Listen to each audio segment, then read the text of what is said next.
She was trumpeted as this courageous black woman prosecuting attorney who was willing to stand up to the power and willing to speak truth to power and willing to maintain with a straight face that no one is above the law except for her, right?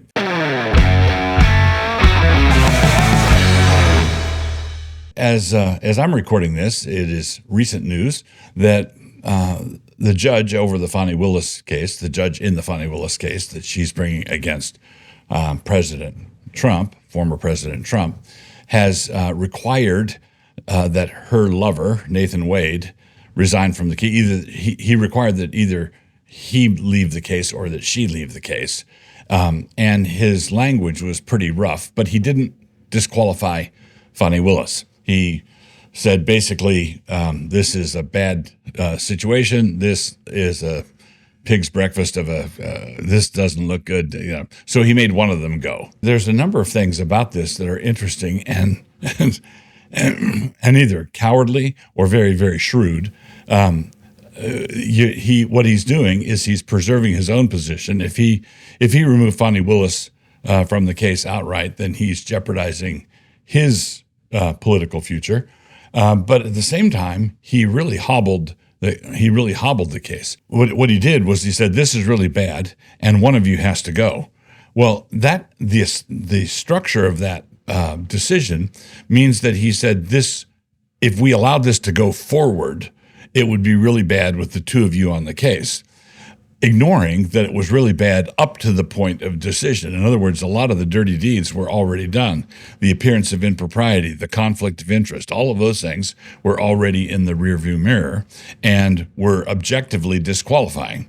But he doesn't disqualify Fanni Willis because he wants to protect his own future. And at the same time, this was such an egregious situation that he was really, in his verbal description of it, he really gave them a dressing down.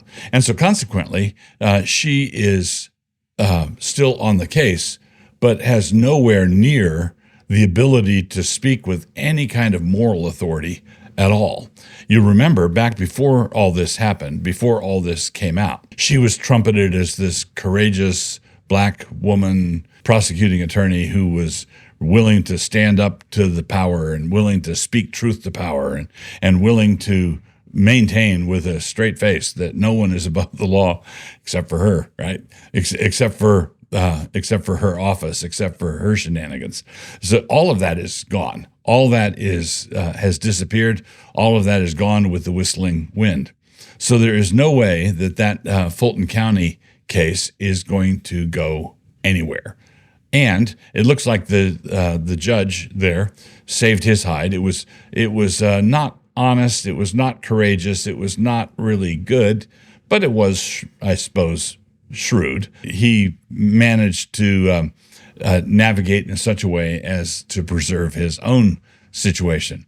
And we're seeing more and more of this in the other legal cases.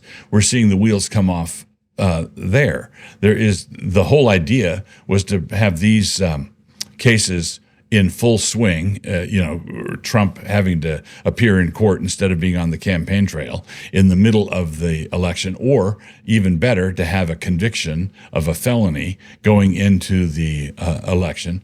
But all the indications appear to be that even if they'd gotten a felony conviction and Trump were running from jail, that simply would have made everybody in his corner all the more motivated, all the more furious, and highly desirous of electing as president of the United States the first person from jail or the first person who is out on bail and is appealing. But we need a felon in the White House.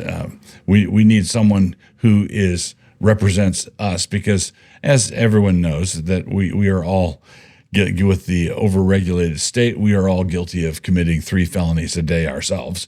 And so what this all means is that the lawfare is not working.